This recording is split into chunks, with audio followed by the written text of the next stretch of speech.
Thank you so much for joining today's workshop on letters of recommendation. This is the third one in our application workshop series this summer. My name is Derek Terrell, and I'm the Director of Engagement with the Coalition for College. Just so you all know, the Q&A feature is enabled. So if you have any questions, you can submit them throughout the presentation. Before we start, I'm going to tell you a little bit about the Coalition for College. So we're more than 170 colleges and universities with a proven commitment to access, affordability, and student success. And as a group, we work together to help students learn about, prepare for, and then apply to college.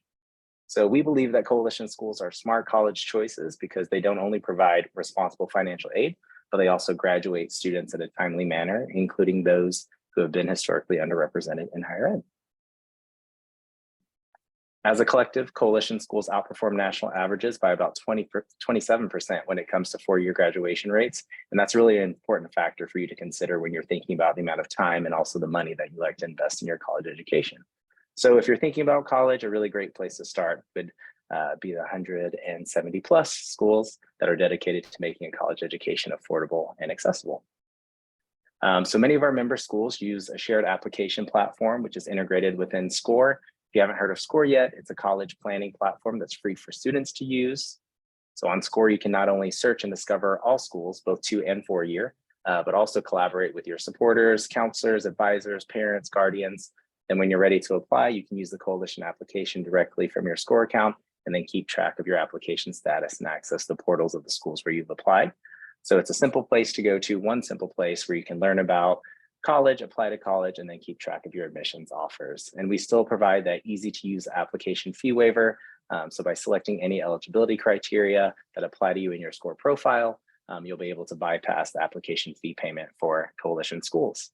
So this method right now is only available to coalition member schools. So you know that you're going to be applying to schools that are dedicated to helping students graduate on time with low or no debt. And we'll make sure to drop a link in the chat where you can learn more. So before we get into letters of recommendation, just a reminder that this event and others like it are just one way that the coalition brings advice and support to you. So give us a follow on Instagram for more information about and from our member schools. And we'll drop another link in the chat to more advice and articles on letters of recommendation on our website. So I want to quickly share some information with you about letters of recommendation and submitting them through SCORE. So coalition schools that you use our application will require supporting materials or official documents like transcripts from your counselor. So when you input your information in your SCORE profile, they'll be notified on your behalf. Some schools will also ask students to submit a recommendation or recommendations to learn a bit more about you from the people who know you in various capacities. And this helps these schools get to know you better, aside from what they can see from your grades, scores, and anything else that you may have shared in your application. So in the recommendation section, you'll just enter the name and email address of your recommender or recommenders and their relationship to you, and they'll receive an email with a recommendation request. So I'm going to go ahead and stop there for now. We're going to move on to our Q&A with our admissions counselors from some of our coalition member schools. So today, in our third workshop, we have yet another phenomenal group of admissions professionals who are going to share a little bit of their knowledge and offer advice to you about letters of recommendation. So I'll go ahead and let our presenters introduce themselves, and we'll have Jan kick us off. Great. Hi, everybody. I'm delighted to see you here. The Coalition does amazing work at helping students find the right colleges for them. My name is Jan Lacoste. I'm Associate Director of Admissions at the California Institute of Technology. You may have heard it as Caltech. I have 16 years of experience in admissions, and I challenge you to ask me a question that I have never been asked. Hi, everybody. My name is Erica Castillo. I am the Associate Director of Admissions and Multicultural Outreach at Quinnipiac University. And I have been in admissions for 10 years. I've worked for several institutions, so I know quite a lot, both about domestic admissions and also international admissions. So thank you for having me. Hi, good afternoon, everyone. My name is Sarah Cohen. I use she, her pronouns. I am an Associate Dean of Admission and oversee our recruitment efforts at the University of Pennsylvania in the city of Philadelphia. So really excited to be with each of you today to talk about letters of recommendation. And thank you so much to the Coalition for putting on this panel and so many others throughout the summer and the year. Excited to be able to share some good information with all of you. Thanks for joining us today. All right, thank you to our panelists. And I'm going to go ahead and get right into it. But as a reminder, the Q&A is enabled. So if you have any questions, feel free to drop them in there. The first question that I have, I'm actually going to direct to Erica. So one student wanted to know, when is the right time to ask my teacher for a letter of recommendation? Does it matter if I'm applying early or priority to a school or regular decision? I think first and foremost, it's always very good to know your deadlines. So most students kind of start this thinking about college in their junior year. You'll often hear that junior year is a very important year. So to answer the second half of the question, I think the more common times to start asking your recommenders for their letters is at the end of your junior year or at the beginning of your senior year. But you definitely want to start thinking about who you're going to ask to write your letter of recommendation, probably towards the beginning of your junior year. So that you have that year to kind of build relationship with them. If you want to, at the beginning of your junior year, just plant a bug in your recommender's ear, like, hey, at the end of the year, you know, I'd like maybe for you to write a letter of recommendation for me, so that they can keep that in mind as the academic year goes on, and have some really thoughtful things to include in their recommendation towards you. But again, keeping in mind what the deadlines are for whatever schools you're applying for. So if you are applying early action, the end of your junior year might be a good time to get your letter of recommendation. You can do it at the beginning of your senior year as well. You would just need a faster turnaround. And so you want to be able to clearly communicate that to your recommender when you ask them to write your letter. Awesome. Thank you, Erica. The next question I'm going to go ahead and direct towards Sarah. So what is it that colleges like Penn look for in letters of recommendation? Yeah, this is a great question because it also helps to sort of situate the letters of recommendation among the other pieces of the application that are required and that we would be looking at in sort of a comprehensive overall review.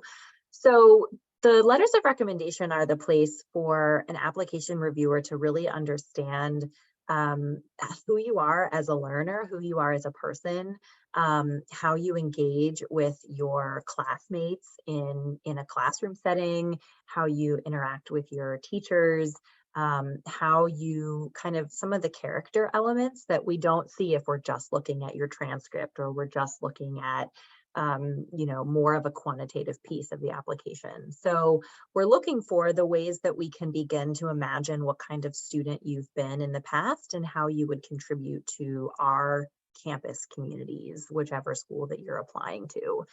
And so we're looking for qualities that might evidence persistence and commitment to your academics, to how you respond in the face of disappointment or a hard assignment or a grade that wasn't your best. How do you react to those situations?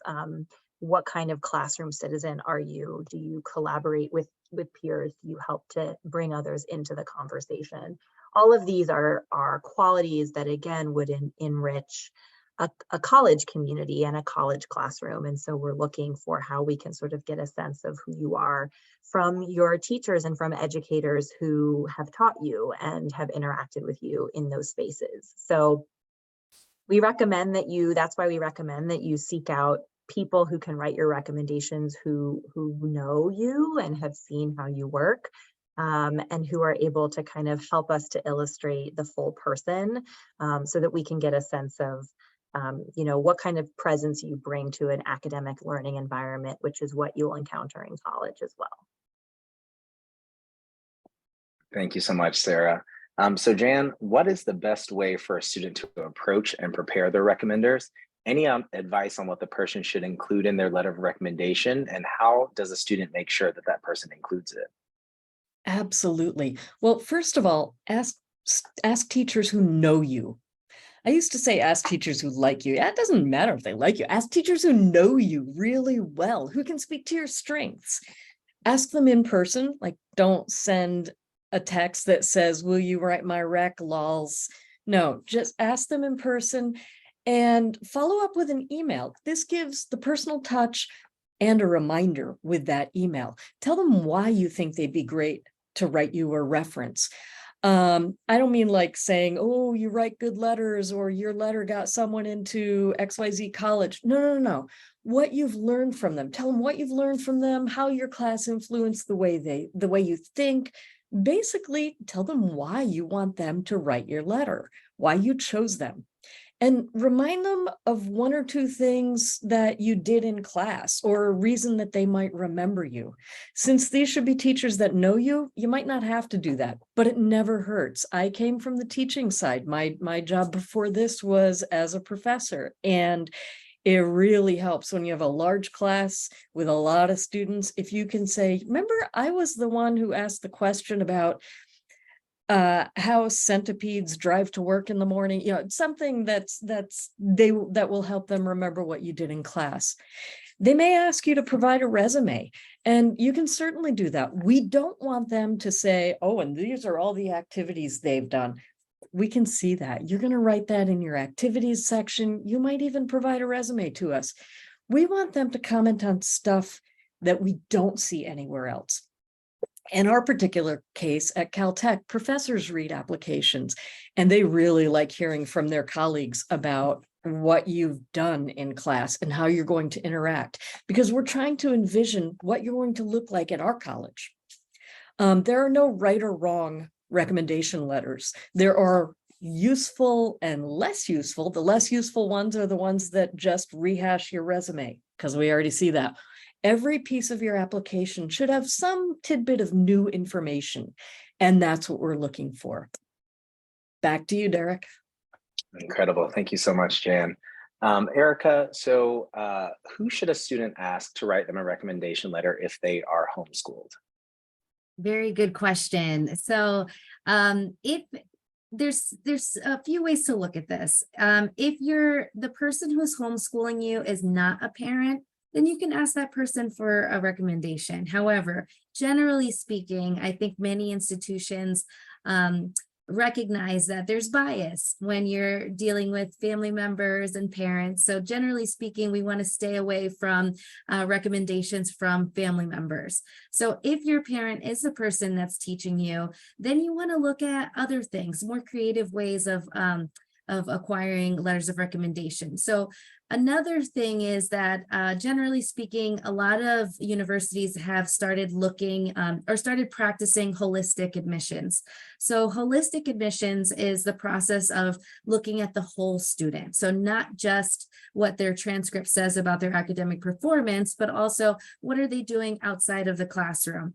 So if you're a homeschooled student, we hope that you've taken advantage of other opportunities outside of your classroom as well. So if you have, for example, if you've volunteered somewhere, or if you work outside of your studies, maybe you can get a letter of recommendation from an employer or a tutor, an academic tutor, or a community organizer. A sports coach is another one that we see quite often. There's many different ways that you can, or many different sources that you can get your letters of recommendations from. I think most universities will emphasize wanting an academic reference. However, aside from that, anyone who can speak about your academic performance, your work ethic, or your character, I think is a valuable add to your application. Awesome. Thank you, Erica. Next question that I have is for Sarah. So should my recommendation be from a teacher in the subject that I want to major in? Or would it be better to get it from a teacher who I know is a really good writer? Yeah, this is a good question. So I think this kind of speaks to a broader question of, which teachers or which people should I ask to write my recommendation letters from? And is there a particular sort of approach that's, better than others? And I think, as we've talked about before, the best recommender is someone who's going to be able to speak with substance about you as a person and as a learner. And so sometimes we recommend, in that case, teachers who've taught you more recently in high school because they have engaged with you in the more recent past and they know perhaps, who you are kind of in this current moment. We also know that with the past several years of COVID and virtual schooling, that there may be a different sort of reality right now for which teachers you feel like know you well or don't know you so well. So I would say that the most important are teachers who you think can write a letter that can help us get to know who you are. It does not necessarily have to be a teacher connected to a subject you want to major in college, although it could, that's a possibility. There are also so many majors in college that are not courses that are taught in high school. So, if you're interested in being an anthropology major, you may not have been able to take an anthropology course in high school, and that's okay.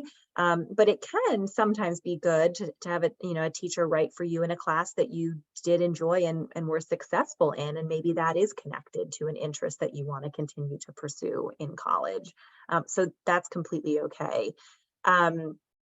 To a teacher who is a really great writer, certainly we like to read recommendations that are easy to read and help us to understand who you are. But we also are happy to receive recommendations that are written in bullet point form or that might be shorter, but really to the point. And so I would say don't concern yourself too much with trying to identify which of your teachers you feel like are better writers, because everyone has a different style of their written communication. And the most important thing is that you think about, who are the teachers that I've had who understand me, who you may have, been able to really display strong work or work over time and improvement over time in their classes. As we mentioned at the start of the panel, give them sort of an idea of why you might be asking them to write your recommendations, what you're hoping they might be able to speak about in their letter for you, so that we can see those two pieces of information as adding to your application. The last piece of advice I'll say too is that you might sometimes hear like two teachers that teach in somewhat different subjects. And I think that can be a good piece of advice, depending on the student. A teacher who might have seen you sort of in a humanities or social science aspect, and then maybe a teacher in the math or sciences. But again, nothing is hard and fast. We're going to be looking at these recommendations as they come to us. We're going to be receiving what they tell us and using that to help us understand you more. Thank you, Sarah.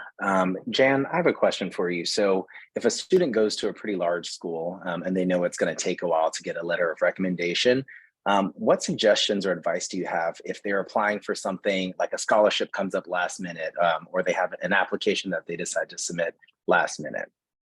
Okay, so first of all, try not to do that. Try to make your decisions early on which schools you want to apply to, because the application deadline is for all the application materials, not just your application. The sooner, if we have everything by the deadline, we can start reviewing your application. When a teacher assigns a term paper to you, do they say it's due tomorrow? You have to give them some lead time. But that said, these are still going to come up. So when you have an application deadline that comes up, you've just decided, oh, I want to apply for this scholarship, I need an extra letter of recommendation, talk to a teacher who has already written you one. They can modify the one that they wrote, and they can use that for whatever the new thing is. Teachers tend to write a general recommendation without noting which school it's for, because they know that if they're submitting, it's going to be used for several schools. So try to ask the teachers that you've already asked. If there is absolutely someone you have to have write this letter and it's last minute, give them as much information as you can. Tell them exactly what it's for, why you think you'd be good for it. Basically, you're going to kind of write part of the letter for them. I don't mean literally. I mean, just give them information about the scholarship or about this art school that you're applying to. Even though you're totally a STEM student, you really want to apply to this fine art school. Give them more information on why you'd be a good fit for that school. Also, remember to write thank you notes to your recommenders. It can be a physical one, it can be an email, just something to show that you appreciate what they've done. They're going to remember that. Not everybody does that. They're going to remember that. I also want to make a note that I've seen this in the Q&A several times. people are asking about whether they can have a recommendation from 8th or 9th grade. It's best to have it from current teachers. You are a very different person than you were in middle school. You're a very different person now than you were in 9th grade. So if you have that extra person you want to have write a letter, check with the school and see if it's okay to have an extra one, but don't use them as your primary.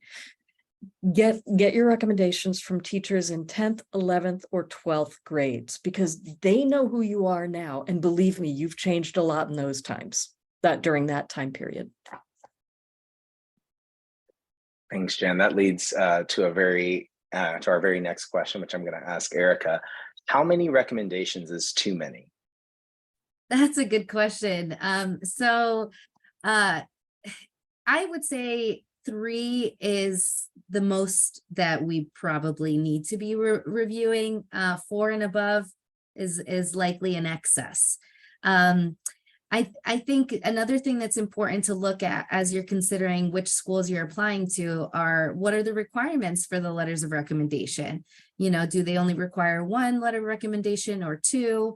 Most schools will probably be in that range, especially for undergraduate programs. If you want to add a 3rd one, great. But anything more than that is probably going to be in excess. Awesome. Thank you, Erica. Can I add something to check with the school, because sometimes they'll ask specifically for an extra recommendation from someone very specific, but check with the school, because as Erica said, that 3 is good. 17 is way too much. There is an actual number for this. 17 is too much. Awesome. Thank you, Jan. Next question I have is for Sarah. So somebody asked this in the Q&A, are letters of recommendations make or break for admissions? Yeah, it's a good question. And I think what I'll say is that the reason why we ask for a range of materials of information from you is because we're trying to put each of them together to help us see the whole picture. And so for schools that you've heard the term holistic review, or sometimes we use comprehensive whole person review. It means that each factor is considered in context with the other parts of the information that we receive. So there's going to be no sort of one single factor that's kind of like the make or break. It's really about how we are putting the pieces together, about what we're learning about you, about your academic accomplishments, about your alignment with the particular school to which you are applying and its academic curriculum and sort of enrollment goals, and all of that comes together. So it's impossible to define any particular factor as sort of make or break, because it depends upon a selective process that is really sort of much more complex than any one individual piece of information. Although we are talking about letters of recommendation today, it's important to know they are always in a bigger conversation.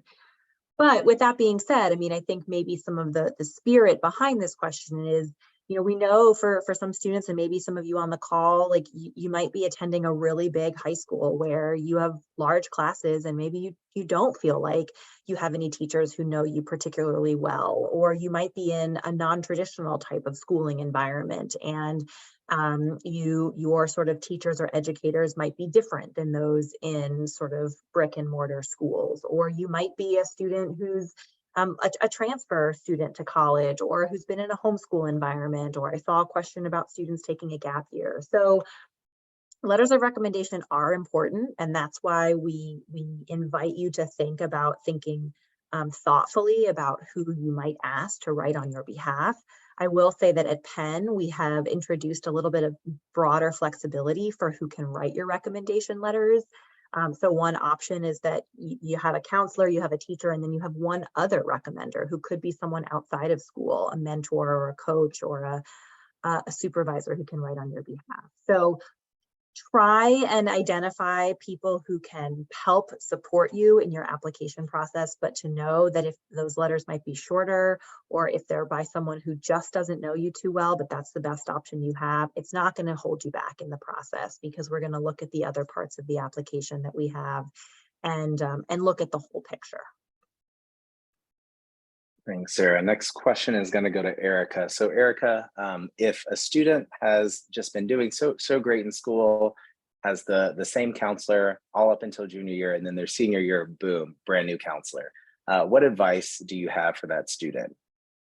Yeah, very good question. So again, universities, I think generally speaking, kind of have a preference for academic references. So if you don't have a guidance counselor that can give you a good or an accurate, full sort of recommendation, then go with two teachers, two teachers who know you very well, or one teacher and your SAT tutor or whatever, I mean, I think the guidance counselor recommendation kind of goes in with the academic references. So there's a lot of different options for alternatives that you can use for academic references that are not a guidance counselor. And as was mentioned earlier, while you're filling out your application, typically you can put in the email address of who you would like to write a recommendation for you.